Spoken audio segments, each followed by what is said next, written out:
El calor de Luisiana se cernía sobre la plantación Roble Viejo como un manto asfixiante, denso e implacable, incluso antes de que el sol hubiera salido por completo. El 20 de agosto de 1852 sería recordado como el día en que la celebración se convirtió en horror, la alegría en agonía, y en que 31 almas exhalarían su último aliento en cuestión de minutos. Pero en esas primeras horas de la mañana, mientras el rocío aún se aferraba al musgo español que colgaba de los antiguos robles, solo una persona sabía lo que se avecinaba. Mateo Rivera presionó sus palmas contra la mesa de madera áspera en la cocina de la plantación, sintiendo las astillas clavarse en su piel oscura, mientras luchaba contra el peso abrumador de lo que estaba a punto de hacer. A los 16 años, sus manos ya llevaban las callosidades y cicatrices de una vida entera de servidumbre. Pero ese día, cargarían algo mucho más pesado que fardos de algodón o bandejas de servicio. Ese día cargarían la muerte misma.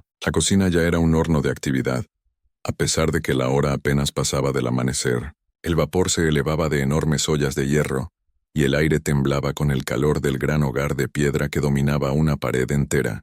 Mateo se limpió el sudor de la frente con el dorso de la muñeca, probando la sal y la desesperación en sus labios. A su alrededor, una docena de otros esclavos se movían con eficiencia practicada, sus movimientos sincronizados por años de rutina brutal y la amenaza constante del látigo del capataz. Mateo, la voz aguda de abuela Rosa cortó el bullicio de la cocina. La anciana que supervisaba al personal de la casa lo miró con ojos que habían visto demasiado sufrimiento para conservar alguna dulzura. Deja de soñar despierto y pon ese azúcar en los pasteles. El banquete de bodas de la señorita Isabela no se prepara solo, y el señor Eduardo ya ha bajado 2 veces a revisar las cosas. La mención del señor Eduardo Montoya envió un escalofrío familiar por la espina dorsal de Mateo, incluso en el calor sofocante. El dueño de la plantación se había vuelto cada vez más volátil en los últimos meses. Su crueldad parecía alimentarse a sí misma como un fuego devorando leña seca. Ese día, con su hija mayor Isabela casándose con el hijo de un dueño de plantación vecino,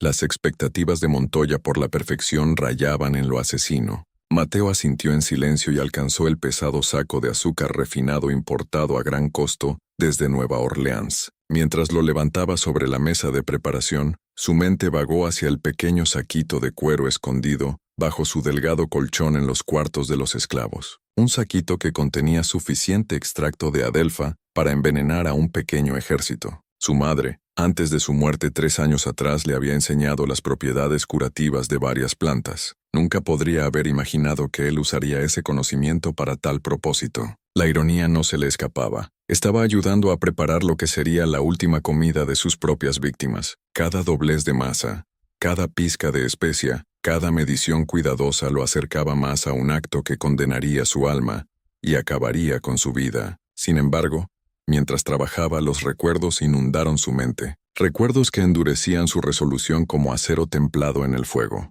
Recordaba los gritos de su hermana Sofía de apenas 2 semanas atrás, cuando el señor Montoya había ordenado que la azotaran por el simple acto de tararear mientras trabajaba en los campos de algodón. 15 latigazos por el crimen de encontrar un momento de alegría en una vida diseñada para aplastar toda esperanza. Recordaba a su madre, Esperanza, colapsando en esos mismos campos, su corazón rindiéndose ante años de trabajo extenuante y comida insuficiente. Recordaba innumerables otras indignidades, crueldades grandes y pequeñas que se habían acumulado como sedimento venenoso en su alma. Ese azúcar mejor que no tenga grumos, gruñó Diego Morales, el cocinero jefe, cuya figura masiva parecía llenar la mitad de la cocina. A pesar de compartir las mismas cadenas de esclavitud, Diego había aprendido a sobrevivir, convirtiéndose en una extensión de la voluntad de su amo, y gobernaba la cocina con un puño de hierro que rivalizaba con la crueldad de cualquier capataz. El pastel de la señorita Isabela debe ser perfecto, ¿me oyes? Una queja de la casa grande, y es tu pellejo el que pagará. Mateo comenzó a cernir el azúcar a través de una malla fina, observando cómo los cristales blancos caían como nieve, una visión imposiblemente pura en un mundo manchado por tanta oscuridad.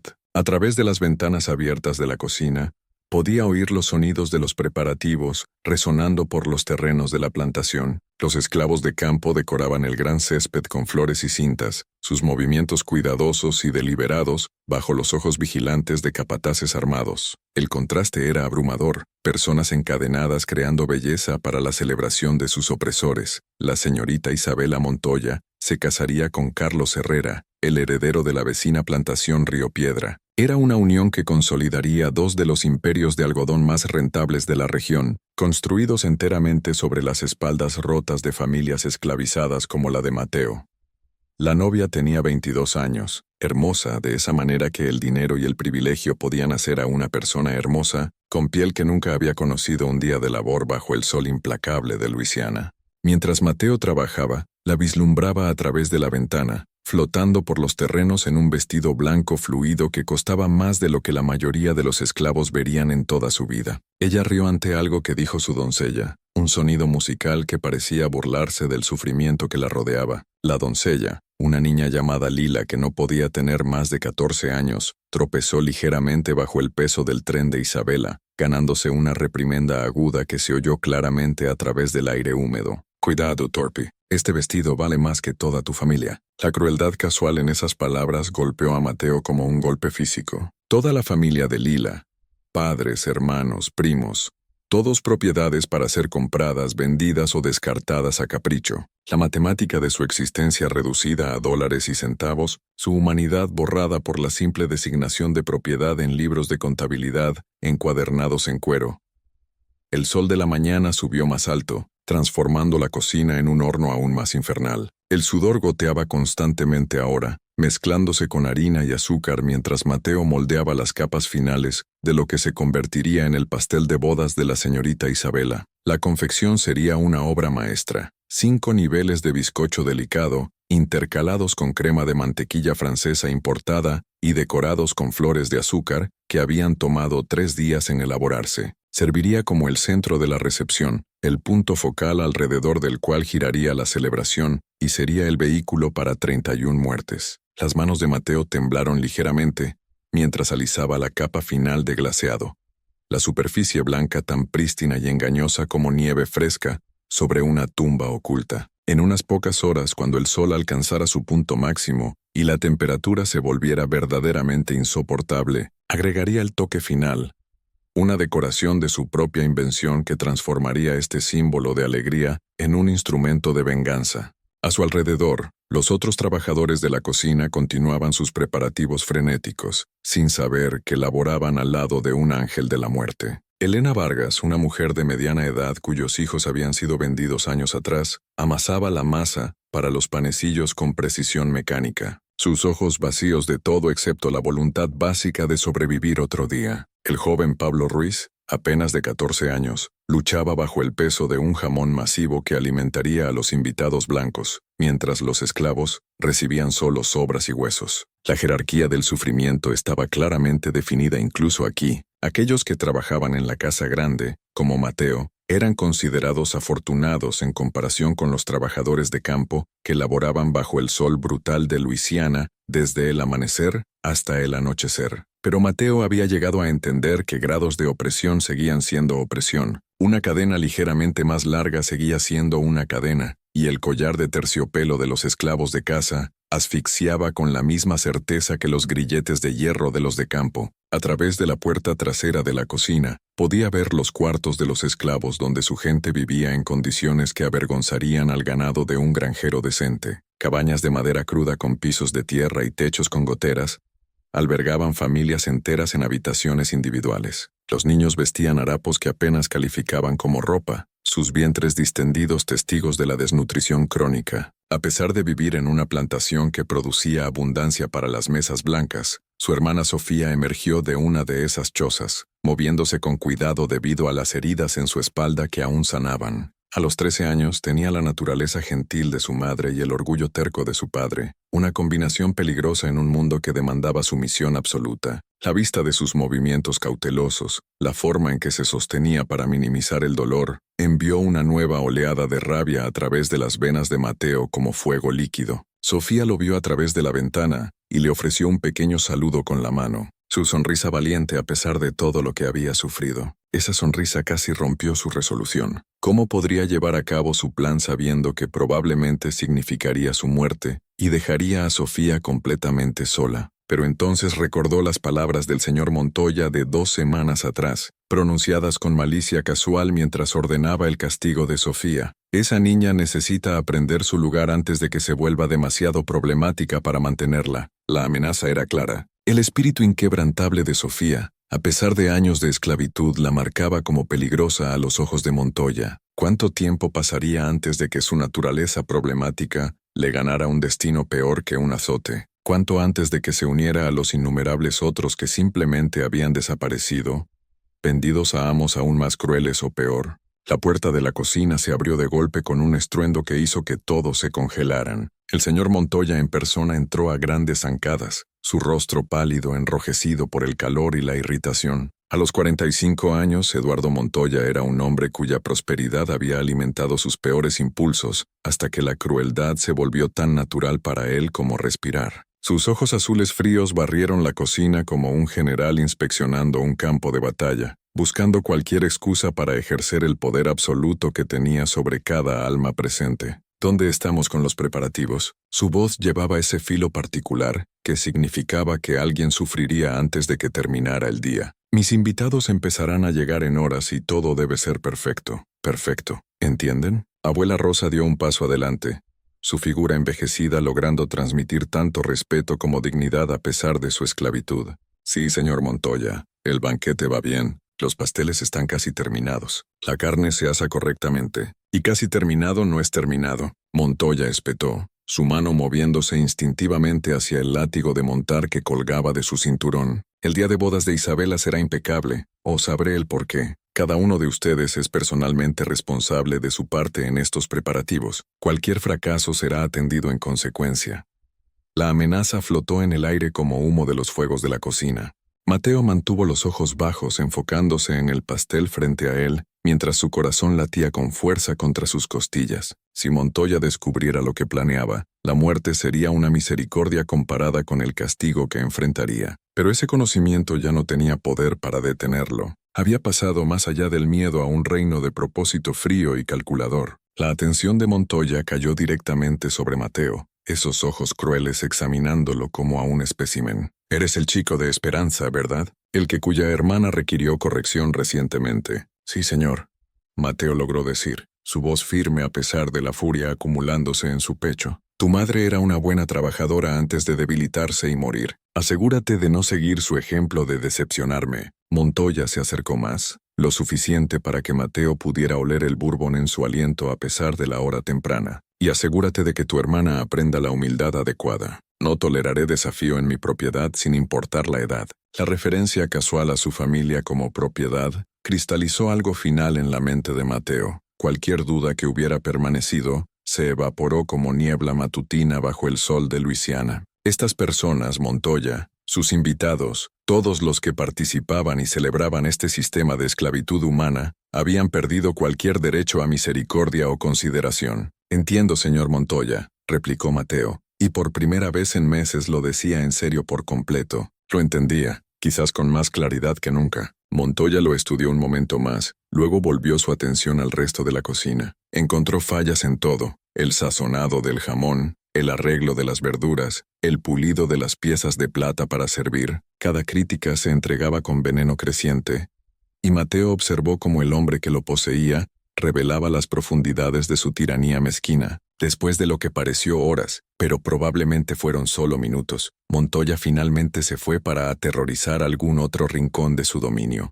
La cocina soltó un suspiro colectivo, pero la tensión permaneció. Todos entendían que los estándares de ese día serían imposiblemente altos, y las consecuencias por fallar serían severas. Mateo volvió a su trabajo con enfoque renovado, pero ahora sus movimientos llevaban una calidad diferente, la precisión cuidadosa de alguien ejecutando un plan complejo, en lugar de simplemente siguiendo órdenes. Pensó en la adelfa que crecía salvaje a lo largo de los bordes de la plantación, sus hermosas flores rosadas enmascarando toxinas mortales. Su madre le había enseñado a reconocerla, a entender sus propiedades, a respetar su poder. Había pretendido que ese conocimiento sanara, pero el mundo había torcido su regalo en algo más oscuro. La mañana avanzó, y el calor siguió aumentando, hasta que el aire mismo parecía temblar con energía malévola. Los invitados a la boda empezarían a llegar pronto, plantadores ricos y sus familias de todo el delta de Luisiana, todos viniendo a presenciar la unión que fortalecería su control colectivo sobre la economía de miseria humana de la región.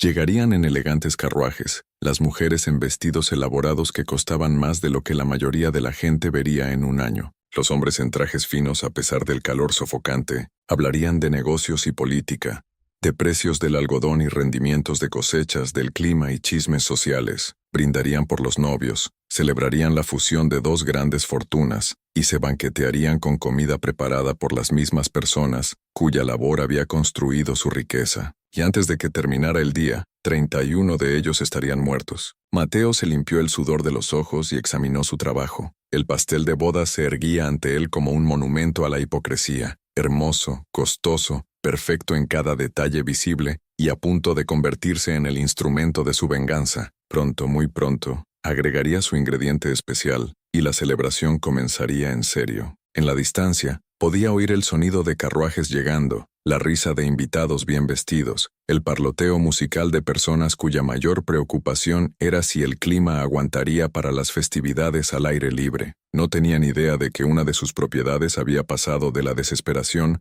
a algo mucho más peligroso. Una furia fría y calculadora que remodelaría este día de celebración en catástrofe. El amanecer de la boda terminaba, y el día del ajuste de cuentas había comenzado. El sonido de los carruajes llegando se hizo más fuerte más allá de las paredes de la cocina, sus ruedas crujiendo contra el camino de conchas de ostras trituradas que llevaba a la gran entrada de Roble Viejo. Cada nueva llegada traía risas frescas, voces emocionadas discutiendo las festividades del día y el susurro de costosos vestidos de seda. Pero para Mateo, encorvado sobre la mesa de preparación mientras arreglaba delicadas flores de azúcar, en el segundo nivel del pastel de bodas, esos sonidos solo servían para arrastrar su mente más profundo, en los recuerdos oscuros que lo habían llevado a este momento. Sus manos se movían con precisión practicada, colocando cada cristalina flor con el cuidado de un artista, pero sus pensamientos estaban en otra parte, atrapados en una sucesión de momentos brutales que habían tallado su humanidad pedazo a pedazo hasta que solo quedaba la venganza. El extracto de Adelfa escondido en sus cuartos parecía palpitar con energía malévola, llamándolo a través de los terrenos de la plantación como un canto de sirena de retribución. La herida más reciente en su alma aún estaba fresca, apenas 2 semanas de antigüedad, pero ya festering como un corte infectado. Había sido un martes por la mañana, anodino en todos los sentidos excepto por el horror que traería. Sofía había estado trabajando en los campos de algodón, sus pequeños dedos moviéndose con la velocidad nacida de años de práctica, cuando comenzó a tararear una melodía baja que su madre solía cantar mientras trabajaba en esos mismos campos. El recuerdo de esa mañana golpeó a Mateo como un golpe físico, haciendo que su mano temblara mientras posicionaba otra flor de azúcar. Podía verlo todo con claridad perfecta, la forma en que la niebla matutina se aferraba a las plantas de algodón, creando una belleza casi etérea que parecía burlarse de la miseria de aquellos forzados a trabajar entre ellas. Sofía había mantenido el ritmo con los trabajadores adultos a pesar de su juventud, su saco de lona llenándose gradualmente con el oro blanco que construía fortunas para hombres como Montoya, mientras mantenía a su gente encadenada. El tarareo había sido suave, apenas audible por encima del susurro de las plantas de algodón y las conversaciones susurradas de los trabajadores de campo.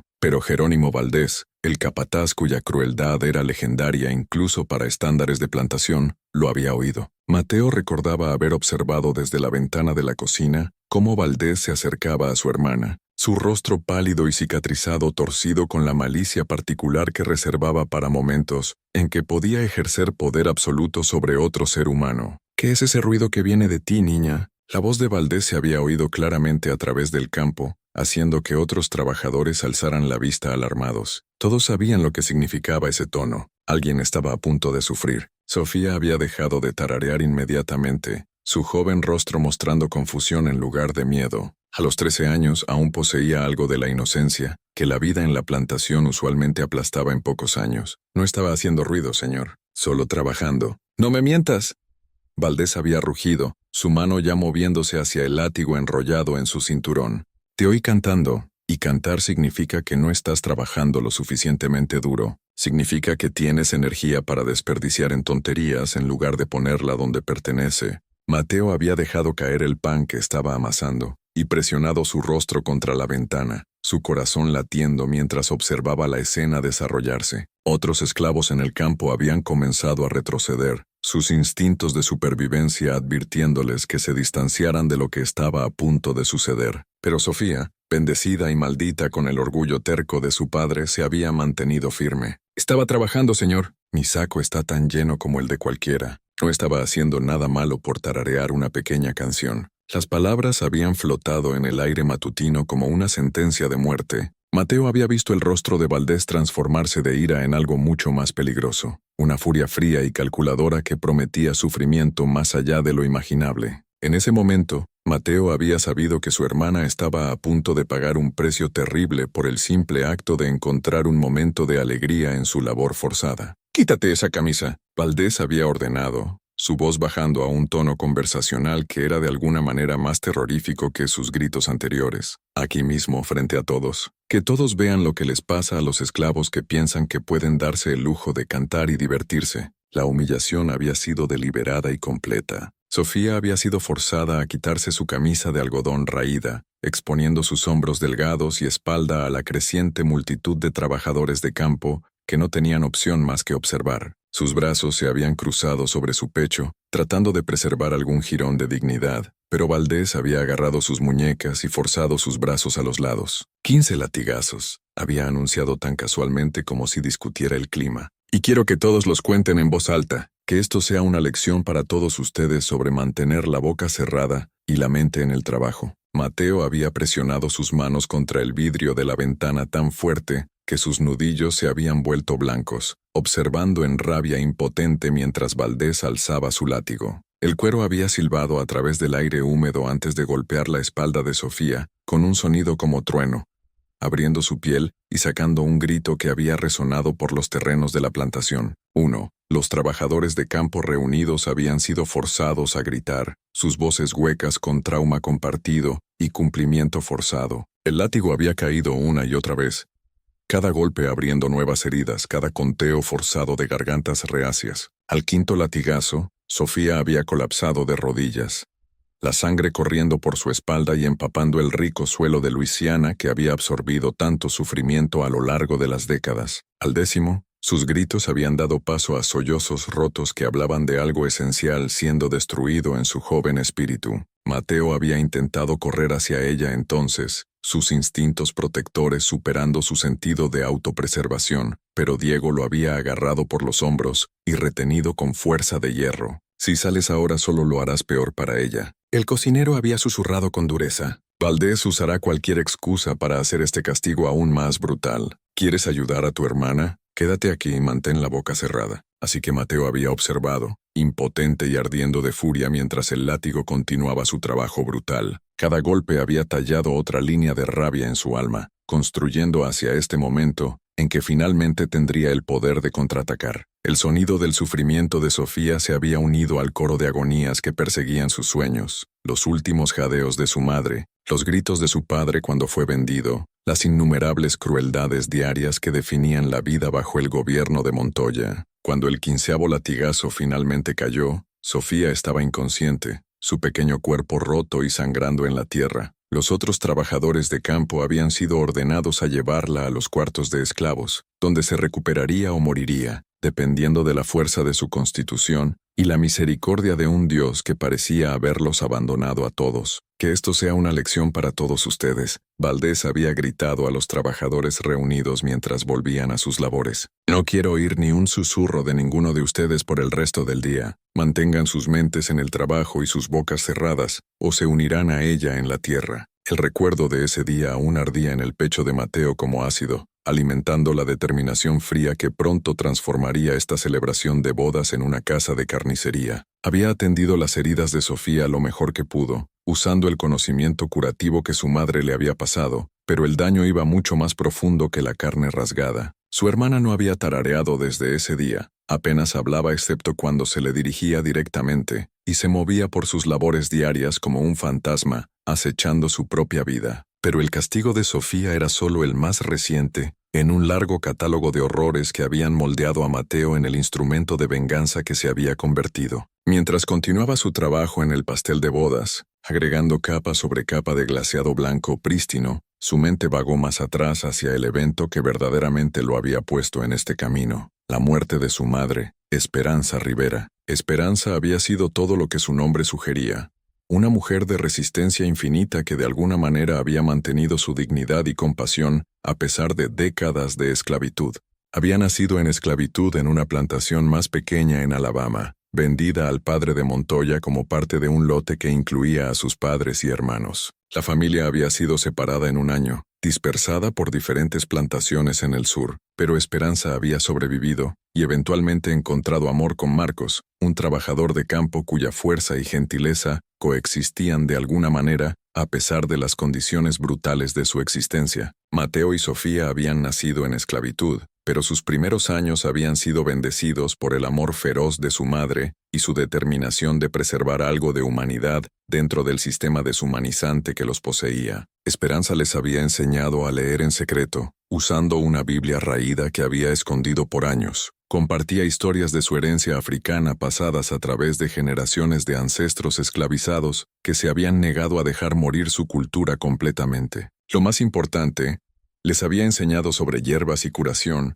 habilidades que había aprendido de su propia madre y abuela. El conocimiento es lo único que no pueden quitarte, había susurrado durante esas lecciones secretas conducidas a la luz de una vela en su choza de una habitación. Pueden poseer tu cuerpo, pero tu mente te pertenece. Recuérdalo, no importa lo que te hagan, pero incluso la fuerza notable de Esperanza tenía sus límites. Las demandas de la plantación habían crecido más pesadas con cada año que pasaba, a medida que Montoya padre envejecía y su hijo Eduardo tomaba control creciente de las operaciones. El Montoya más joven no tenía las pretensiones paternalistas de su padre. Veía a su propiedad humana puramente como unidades económicas, para ser trabajadas lo más duro posible por el máximo provecho. Los campos de algodón se habían vuelto más brutales bajo la gestión de Eduardo. Los días de trabajo se extendían desde antes del amanecer hasta bien después del atardecer, con solo breves pausas para agua y una comida escasa. Las cuotas aumentaban anualmente, y cualquiera que fallara en cumplirlas enfrentaba castigos que iban desde raciones de comida reducidas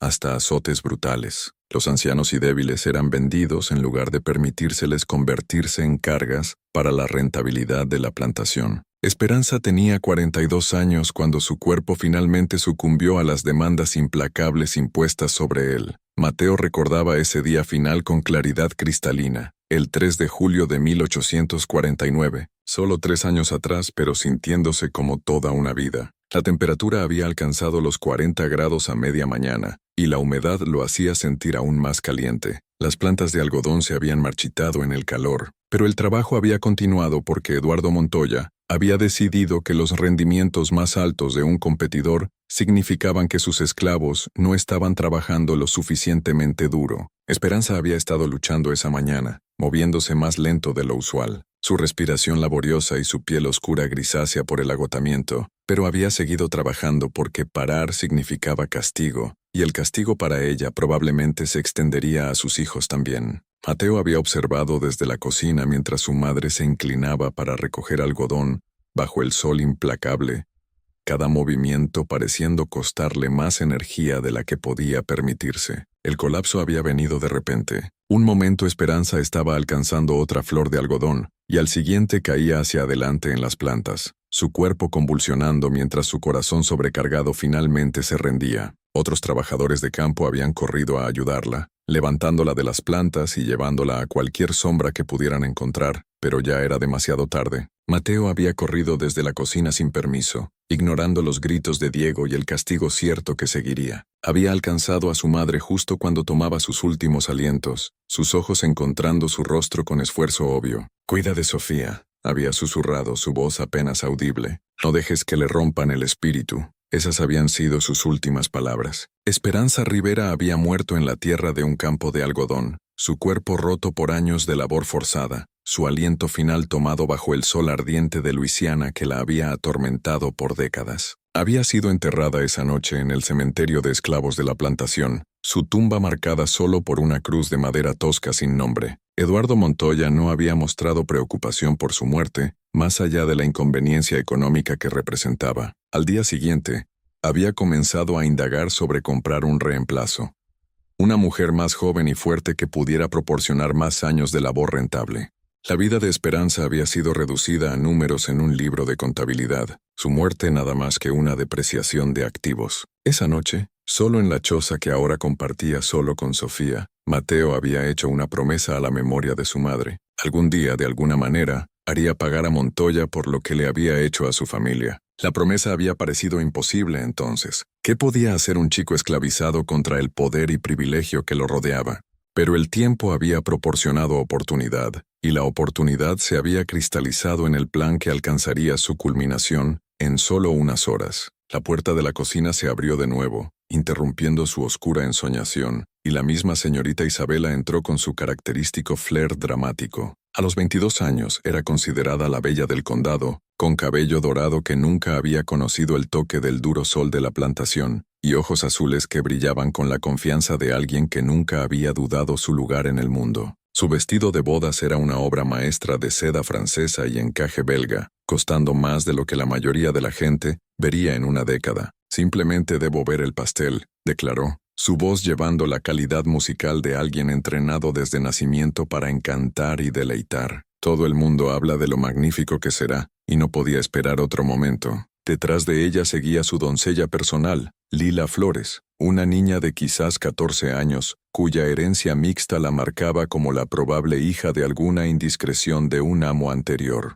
Lila se movía con la precisión cuidadosa de alguien que sabía que cualquier error podía resultar en castigo severo, sus ojos bajos y sus movimientos económicos. Mateo retrocedió de su trabajo, permitiendo que la novia examinara el pastel que pronto serviría como su sentencia de muerte. La ironía era tan perfecta que era casi poética. Allí estaba ella en su vestido blanco prístino, admirando la confección que la mataría, mientras él observaba con el conocimiento de que sus horas restantes se podían contar con 2 manos. Oh, es absolutamente perfecto. Isabela aplaudió con deleite. Miren estas flores de azúcar. Son tan delicadas, tan hermosas. Te has superado, Mateo. Papá siempre dijo que eras el más talentoso de nuestro personal de cocina. La posesividad casual en la frase «nuestro personal de cocina» rechinó en los oídos de Mateo como uñas en pizarra. Él no era su nada. Era un ser humano robado y retenido contra su voluntad, forzado a laborar para gente que lo veía como ganado. Pero simplemente asintió y murmuró, «Gracias, señorita Isabela». Ella se movió alrededor de la mesa,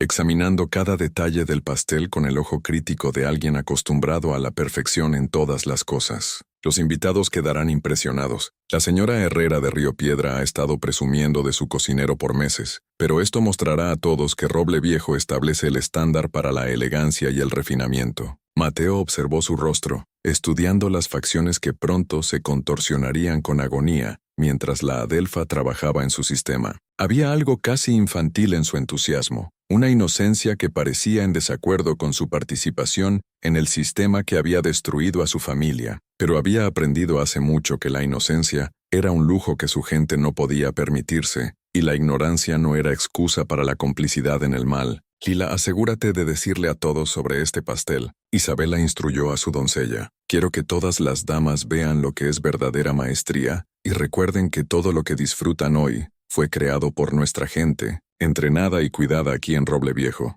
La frase «nuestra gente» golpeó a Mateo como un golpe físico. La deshumanización casual envuelta en un barniz de propiedad benevolente. No eran gente para ella, eran posesiones, propiedad valiosa que reflejaba bien la riqueza y estatus de su familia. El hecho de que pareciera genuinamente encariñada con el pastel que él había creado, solo hacía su crueldad casual más infuriadora. Después de que Isabela se fue, dejando un rastro de seda, perfume y crueldad casual en su estela, Mateo volvió a su trabajo con enfoque renovado, pero su mente continuó vagando por el catálogo de horrores que habían moldeado su existencia, cada recuerdo agregando otra capa a la furia fría que pronto explotaría a través de esta celebración. Pensó en Marcos, su padre vendido cuando Mateo tenía solo 8 años. La separación había sido tan casual y comercial como cualquier otra transacción. Montoya había necesitado efectivo para cubrir deudas de juego, y Marcos era joven y fuerte lo suficiente para traer un precio premium. No había habido consideración por la familia siendo destrozada, ningún reconocimiento de que el hombre siendo vendido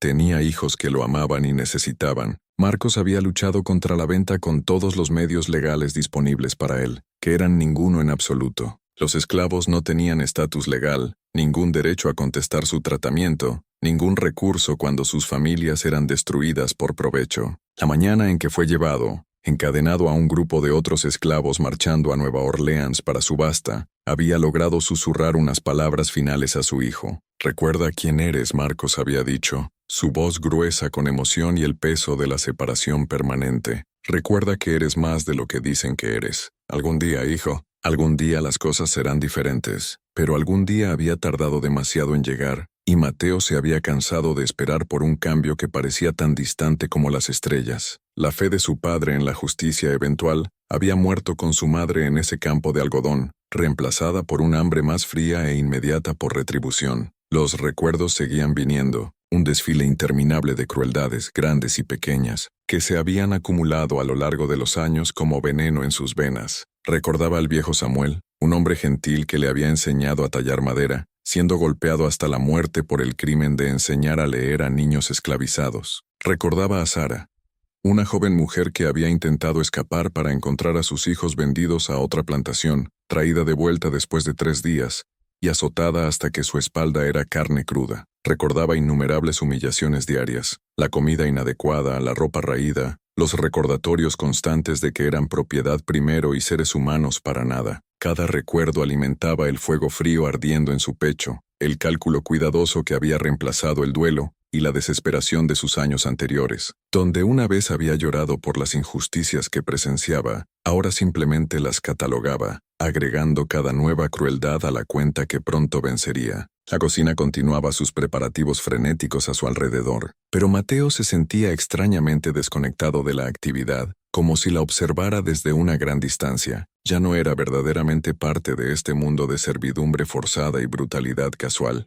En su mente, ya había cruzado a un reino diferente por completo, un lugar donde los esclavizados podían contraatacar a sus torturadores, donde los impotentes podían reclamar poder a través del acto definitivo de rebelión. A medida que la tarde avanzaba y más invitados llegaban para la ceremonia de la noche, Mateo se encontró pensando en el peso moral de lo que estaba a punto de hacer. 31 personas morirían por sus acciones, algunas de ellas indudablemente menos culpables que otras, algunas quizás incluso opuestas a la institución que lo había esclavizado, pero había pasado más allá de tales distinciones finas. Todos eran parte del sistema, todos cómplices en la maquinaria de opresión, todos celebrando riqueza construida sobre las espaldas rotas de su gente. Las implicaciones teológicas ya no lo perturbaban. Si había un Dios, había permanecido silencioso durante décadas de sufrimiento e injusticia. Si había justicia divina, se movía demasiado lento para ayudar a los innumerables esclavos muriendo en campos de algodón y bloques de subasta a lo largo del sur. Si el cambio iba a venir,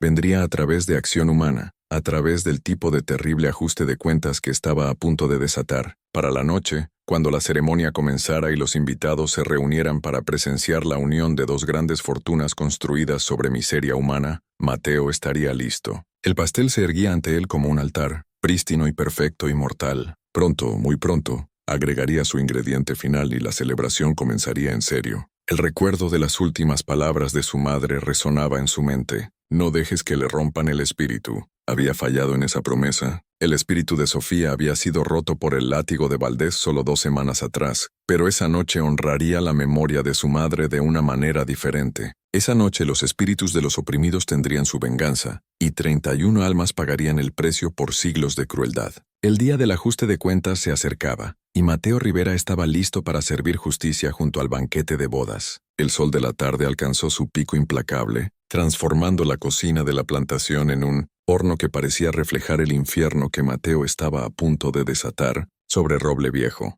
El sudor goteaba constantemente de su frente mientras ponía los toques finales al pastel de bodas, cada flor de azúcar posicionada con la precisión de un hombre preparándose para la guerra. Los sonidos de carruajes llegando se habían vuelto constantes ahora, un flujo constante de la élite de Luisiana, reuniéndose para presenciar lo que creían sería una celebración de amor y prosperidad, pero que en cambio se convertiría en su banquete final. Mateo se limpió las manos en su delantal y retrocedió para examinar su trabajo. La obra maestra de 5 niveles se erguía ante él como un monumento a la decepción, su superficie blanca prístina brillando bajo las luces parpadeantes de gas de la cocina. Para cualquiera más era algo hermoso, delicadas rosas de azúcar escalando cada nivel, trabajo intricado de tubería que había tomado horas completar, y un acabado tan suave que parecía porcelana. Pero para Mateo, era algo mucho más significativo. Era justicia cristalizada en forma de confitería. El momento había llegado. Su corazón latía contra sus costillas mientras echaba un vistazo alrededor de la cocina, asegurándose de que los otros trabajadores estuvieran suficientemente distraídos por sus propios preparativos. Diego estaba enfocado en tallar el masivo cerdo asado, que serviría como centro del banquete, su cuchillo trabajando con eficiencia practicada. Elena y las otras mujeres arreglaban verduras y preparaban la docena de diferentes guarniciones que acompañarían el plato principal. El joven Pablo pulía piezas de plata para servir, su concentración absoluta mientras trabajaba para evitar cualquier crítica que pudiera traer castigo. Nadie observaba a Mateo, exactamente como lo había planeado. Moviendo con deliberada naturalidad, caminó hacia la despensa donde se almacenaban los ingredientes. Sus piernas se sentían inestables, como si el suelo mismo se hubiera vuelto incierto bajo sus pies. Este era el momento sin retorno, el umbral entre pensamiento y acción, entre víctima y verdugo. Una vez cruzado, no habría vuelta atrás, no habría deshacer lo que estaba a punto de hacerse. El pequeño saquito de cuero estaba exactamente donde lo había escondido 3 días atrás, metido detrás de un saco de harina, donde nadie pensaría mirar. Las enseñanzas de su madre resonaban en su mente mientras sus dedos temblorosos se cerraban alrededor de él. La adelfa es hermosa pero mortal, hijo. Solo una pequeña cantidad puede detener el corazón de un hombre. Nunca la toques con las manos desnudas y nunca la dejes cerca de comida o agua. Qué irónico que sus advertencias sobre los peligros de la planta se convirtieran en instrucciones para su uso. El saquito se sentía más pesado de lo que debería, cargado no solo con el polvo cristalino dentro, sino con las vidas que reclamaría. Mateo había pasado semanas preparando el extracto, moliendo cuidadosamente las hojas y flores tóxicas de la adelfa en un polvo fino, siguiendo un proceso que había aprendido combinando el conocimiento de hierbas de su madre con experimentación en las horas oscuras antes del amanecer. El resultado era una sustancia tan potente que una pizca podía matar, y tenía suficiente para envenenar a un ejército. Deslizó el saquito dentro de su camisa, sintiendo el cuero cálido contra su piel como un segundo corazón, latiendo al ritmo del suyo. A su alrededor, la actividad de la cocina continuaba sin cambios. Los mismos preparativos frenéticos, el mismo calor opresivo, la misma corriente subterránea de miedo que impulsaba a todos a trabajar más allá de sus límites físicos. Ninguno sospechaba que la muerte misma caminaba entre ellos, preparándose para servir justicia junto al banquete de bodas. Regresando a la mesa del pastel, Mateo comenzó el delicado proceso de crear lo que parecería un elemento decorativo final. Había planeado este momento con cuidado, sabiendo que necesitaba agregar el veneno de una manera que pareciera natural y artística. Usando un pincel pequeño y manos firmes que desmentían su turbulencia interna, comenzó a pintar las flores de azúcar con lo que parecía polvo de oro comestible, una decoración común para ocasiones especiales. Pero este polvo de oro contenía algo mucho más precioso: venganza. Cada pincelada era deliberada y precisa, el polvo tóxico mezclándose sin problemas con los materiales de decoración legítimos. Los alcaloides mortales de la adelfa eran insípidos e inodoros, lo que significaba que las víctimas del pastel no tendrían advertencia de su destino hasta que el veneno ya hubiera comenzado su trabajo irreversible. Los glucósidos cardíacos inundarían sus sistemas, disruptando el ritmo natural de sus corazones y enviándolos a una espiral de fallo orgánico que mataría a la mayoría en minutos. Mientras trabajaba, Mateo encontró su mente extrañamente calmada a pesar de la magnitud de lo que hacía. El temblor había parado, reemplazado por la precisión de un cirujano. Esto no era asesinato, era justicia demorada pero finalmente servida. Estas personas habían construido sus fortunas sobre los cuerpos rotos de su gente, habían celebrado su riqueza mientras niños se morían de hambre en cuartos de esclavos, habían tratado a seres humanos como ganado para ser criados, trabajados y descartados a voluntad. El sonido de risas flotaba a través de las ventanas de la cocina, dueños de plantaciones ricos y sus esposas reuniéndose en el gran césped, discutiendo precios del algodón y chismes sociales mientras sorbían julepes de menta servidos por las mismas personas que poseían. La naturaleza casual de sus conversaciones, la completa falta de conciencia de que estaban rodeados por seres humanos cuyas vidas habían destruido, solo fortalecía la resolución de Mateo. Se movió al siguiente nivel del pastel, su pincel continuando su trabajo mortal. Con cada pincelada, pensaba en otra injusticia, otra crueldad, otra vida destruida por el sistema que estas personas representaban. Su madre muriendo en los campos de algodón, su padre vendido como ganado, los gritos de su hermana bajo el látigo del capataz, el viejo Samuel golpeado hasta la muerte por el crimen de alfabetización, Sara destruida por intentar encontrar a sus hijos. El catálogo de horrores era interminable, y cada recuerdo justificaba otra pincelada, otra aplicación de la muerte dorada que pronto transformaría celebración en catástrofe. Mateo, la voz aguda de abuela Rosa, cortó su concentración como un chasquido de látigo. Deja de jugar con ese pastel y ayuda a preparar estos platos para servir. Los invitados ya preguntan cuándo se servirá el banquete. Alzó la vista, dándose cuenta de que había estado tan absorto en su trabajo que el tiempo había pasado desapercibido. El sol estaba comenzando su descenso hacia el horizonte, pintando las ventanas de la cocina con luz ámbar, que hacía que todo pareciera ya manchado de sangre. En solo unas horas, la ceremonia comenzaría, seguida inmediatamente por el banquete de recepción. «Sí, señora», replicó su voz firme a pesar del trueno de su corazón. El pastel estaba terminado.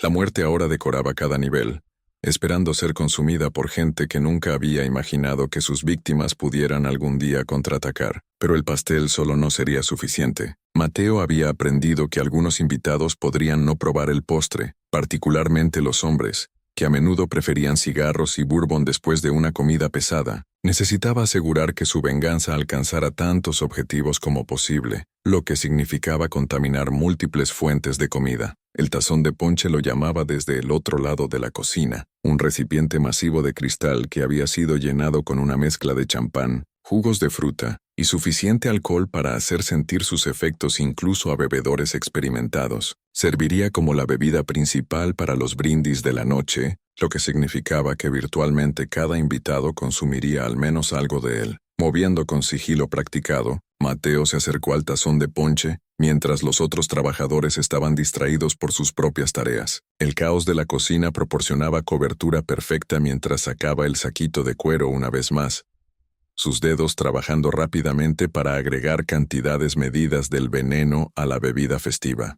El polvo se disolvió instantáneamente, dejando ningún rastro de su presencia excepto por un tono ligeramente más dorado, que podía fácilmente atribuirse al costoso champán importado, especialmente para la ocasión. Mientras trabajaba, fragmentos de conversación flotaban desde los invitados reunidos, sus palabras oyéndose claramente a través del aire húmedo de la noche. La crueldad casual incrustada en sus discusiones hacía su tarea más fácil. Cada comentario oído agregando combustible al fuego de su determinación. Le dije a Jerónimo que aumentara las cuotas de nuevo. Esta gente se ha vuelto perezosa y no toleraré disminución en la productividad. Vendí al problemático la semana pasada. Obtuve un buen precio por él también a pesar de su edad. A veces tienes que dar un ejemplo. El programa de cría está mostrando excelentes resultados. Los niños son fuertes y saludables y estarán listos para trabajo de campo en unos años. Hablaban de seres humanos como commodities, de niños como inversiones futuras, de familias como ganado de cría para ser manejado por provecho. Cada palabra que pronunciaban justificaba lo que Mateo estaba a punto de hacer, removiendo cualquier duda persistente sobre la moralidad de sus acciones. Se movió a la mesa de aperitivos después,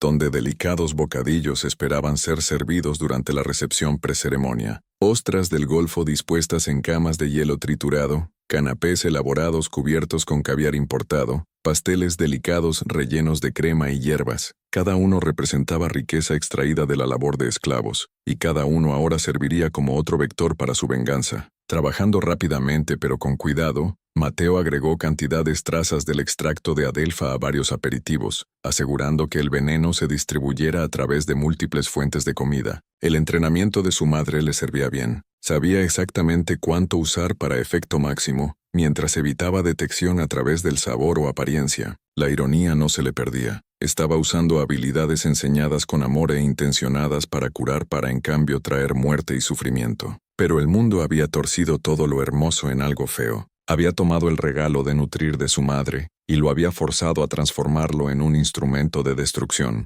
Un alboroto cerca de la entrada principal de la cocina atrajo su atención lejos de su trabajo mortal. El señor Montoya había regresado, esta vez acompañado por varios otros dueños de plantaciones que habían llegado temprano para la ceremonia. Sus voces llevaban la autoridad particular de hombres acostumbrados al poder absoluto, discutiendo asuntos de negocios con la eficiencia casual de gente que veía el sufrimiento humano como un costo aceptable de provecho. Eduardo, tu operación aquí es verdaderamente impresionante, declaró Roberto Herrera, padre del novio y dueño de la plantación vecina Río Piedra. La disciplina entre tu gente es ejemplar.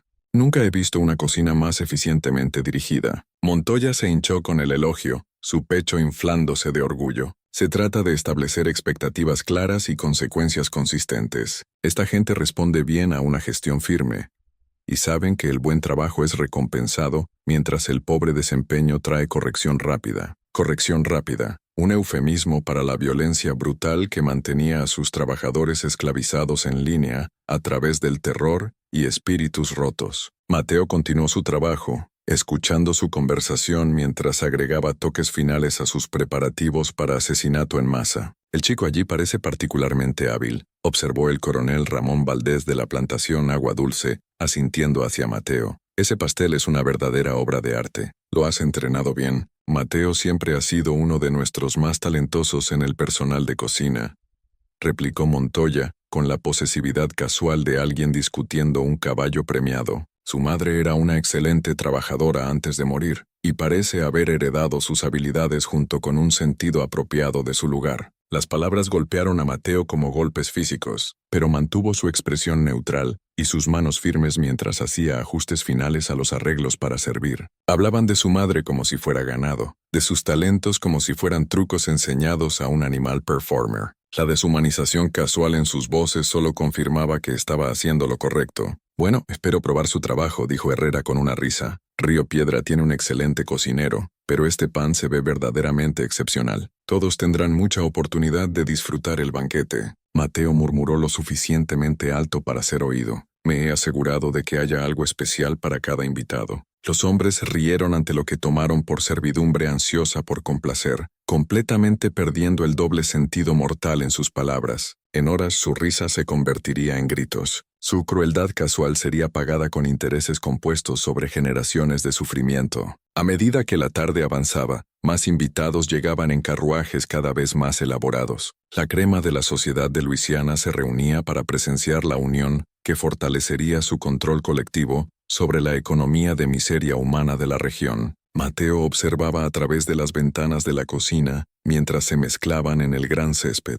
Las mujeres resplandecientes en vestidos de seda, que costaban más de lo que la mayoría vería en una vida. Los hombres discutiendo política y márgenes de provecho, mientras consumían bebidas servidas por la gente que poseían. Niños jugaban entre los adultos. La siguiente generación de élite de plantaciones, ya siendo entrenados para ver a los esclavos como propiedad en lugar de compañeros humanos, algunos apenas mayores que Sofía. Sin embargo, ordenaban a esclavos adultos con la autoridad casual de aquellos nacidos en privilegio construido sobre el sufrimiento de otros. La vista de esos niños dio a Mateo su primer momento de duda, desde que comenzó sus preparativos. Algunos de ellos probablemente consumirían la comida y bebida envenenada, y sus muertes serían tan agonizantes como las de sus padres. ¿Estaba verdaderamente preparado para matar niños, incluso los hijos de sus opresores? Pero entonces recordó otros niños esclavizados que habían sido trabajados hasta la muerte en campos de algodón, vendidos lejos de sus familias, golpeados por infracciones menores, o peor. El sistema que estos niños privilegiados heredarían no tenía misericordia para los jóvenes cuando su piel era oscura y su estatus era propiedad. ¿Por qué debería mostrar misericordia que nunca había sido ofrecida a su propia gente? El cálculo moral era brutal pero claro. Cada persona en esta celebración era cómplice en la maquinaria de opresión, ya sea como participantes directos o como beneficiarios que elegían permanecer ciegos voluntariamente al sufrimiento que financiaba sus vidas cómodas. Sus edades no los absolvían de culpa, así como las edades de los niños esclavizados nunca los habían protegido de la crueldad.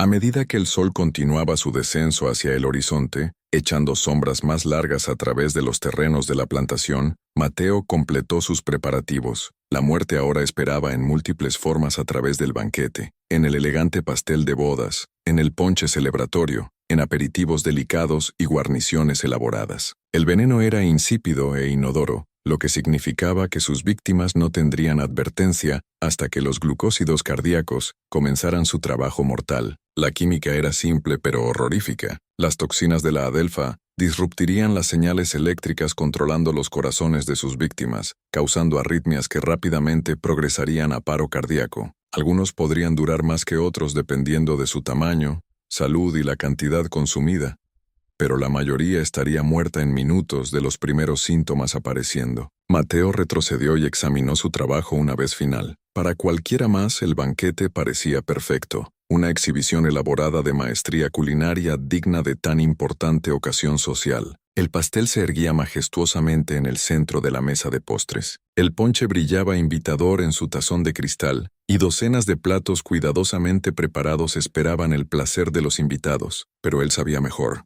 La muerte había sido invitada a esta boda, vestida en flores de azúcar y decoraciones doradas, sazonada en salsas y disuelta en bebidas. La justicia demorada había finalmente llegado, y sería servida con el banquete de bodas. La puerta de la cocina se abrió una vez más, y Diego se acercó con noticias que hicieron que el pulso de Mateo se acelerara con anticipación. «Hora de empezar a mover todo al pabellón de comedor», anunció el cocinero. «La ceremonia está a punto de comenzar, y el señor Montoya quiere el banquete listo en el momento en que termine. Este es el evento más grande que Roble Viejo ha hospedado jamás, así que todo mejor que sea perfecto. Perfecto. Si supiera cuán perfecto estaba a punto de ser». Mateo asintió y comenzó a ayudar a transportar el banquete envenenado a su destino final. Cada paso lo acercaba más al momento en que años de planificación y preparación finalmente darían su fruto mortal. Los invitados a la boda no tenían idea de que su celebración estaba a punto de convertirse en su funeral, que el chico esclavizado sirviendo su comida se había transformado de víctima en verdugo. El plan se desarrollaba exactamente como lo había en Visionet, y pronto los sonidos de risa y celebración darían paso a algo muy diferente en verdad. La ceremonia de boda se desarrolló bajo un dosel de musgo español y cintas de seda, transformando el gran césped de Roble Viejo en una visión de esplendor antebellum. La señorita Isabela descendió los escalones de la casa de la plantación en su elaborado vestido de seda francesa, su cabello dorado coronado con flores de azahar y perlas. Los invitados reunidos,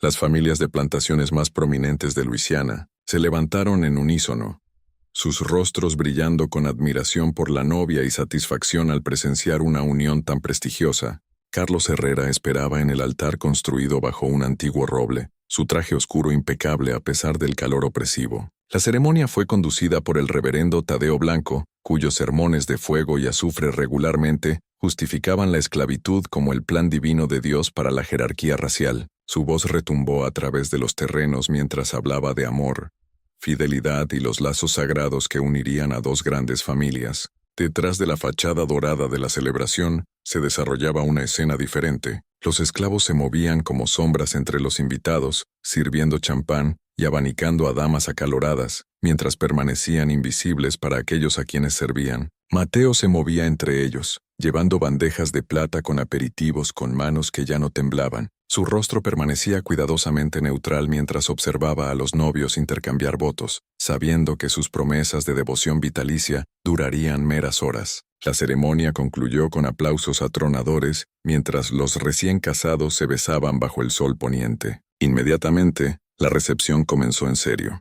Los invitados fluyeron hacia el pabellón de comedor, donde el banquete cuidadosamente preparado por Mateo esperaba. El pastel de bodas se erguía en el centro como un monumento a su venganza, sus flores de azúcar brillando en la luz parpadeante de cientos de velas. «Damas y caballeros», llamó el señor Montoya alzando su copa de ponche envenenado en alto. «Un brindis por la feliz pareja. que su unión traiga prosperidad a ambas familias y fortalezca nuestros lazos de amistad y comercio. Los invitados respondieron entusiastamente, vaciando sus copas mientras Mateo observaba con satisfacción fría. La adelfa ya comenzaba su trabajo invisible, los glucósidos cardíacos extendiéndose a través de sus sistemas como una mecha lenta acercándose a la dinamita. Los primeros síntomas aparecieron durante la ceremonia de corte del pastel. La señora Clara Herrera, madre del novio, de repente agarró el brazo de su esposo mientras un mareo la invadía. Lo atribuyó al calor y la emoción, abanicándose vigorosamente mientras intentaba mantener la compostura.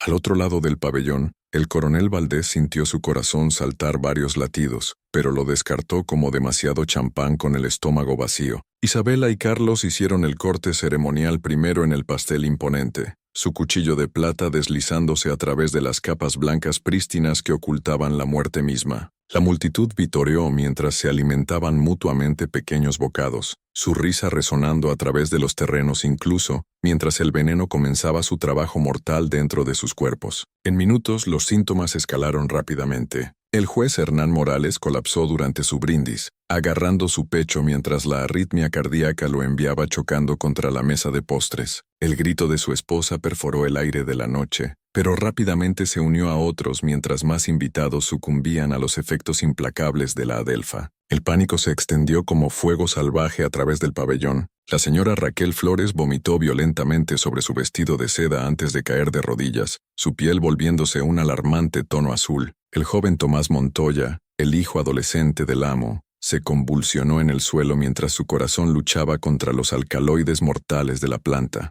¡Veneno!, alguien gritó, aunque la identificación llegó demasiado tarde. El pabellón de comedor se transformó en una escena del infierno de Dante, mientras 31 almas se retorcían en agonía, sus cuerpos traicionándolos mientras los glucósidos cardíacos abrumaban sus sistemas. Mateo se paró al borde del caos, observando cómo años de planificación alcanzaban su culminación horrorífica. La señorita Isabela yacía extendida sobre su pastel de bodas, su vestido blanco manchado con sangre y vómito, sus ojos azules mirando sin ver al musgo español sobre su cabeza. Carlos había muerto aferrando su mano, su unión eterna durando exactamente 43 minutos. El mismo señor Montoya estaba entre las víctimas, su voz cruel finalmente silenciada mientras jadeaba su último aliento en el piso del pabellón. El hombre que había poseído a Mateo, que había trabajado a su madre hasta la muerte y permitido que su hermana fuera brutalizada, estaba muerto. Justicia servida con pastel de bodas y champán. Los sobrevivientes que habían consumido menos veneno tropezaban en horror,